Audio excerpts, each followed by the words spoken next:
வணக்கம். நகர்வலம் செய்திகள். முன்னாள் பாரத பிரதமர் அமரர் ராஜீவ் காந்தியின் 81வது பிறந்த நாளை ஒட்டி ஏழை எளிய மக்களுக்கு அன்னதானம்.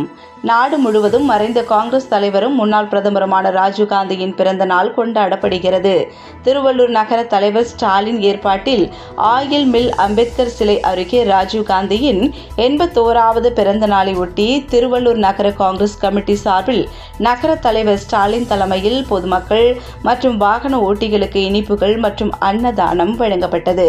இதில் மாநில நிர்வாகி மோகன்தாஸ், மாவட்ட மூத்த துணைத் தலைவர் வடிவேல், மாவட்ட துணைத் தலைவர் VM தாஸ், நகர துணைத் தலைவர் G ரவிச்சந்திரன், CP சத்யா, ரகுராம், ஊடக பிரிவு மதன கோபால், ஜனார்த்தனன், பட்டறை சண்முகம், கண்ணன், சீனு, பிரவீன், ரேகா, பேபி மற்றும் காங்கிரஸ் கட்சி நிர்வாகிகள் மற்றும் பொதுமக்கள் கலந்து கொண்டனர். நகர்வலம் செய்திகளுக்காக செய்தியாளர் மதன கோபால்.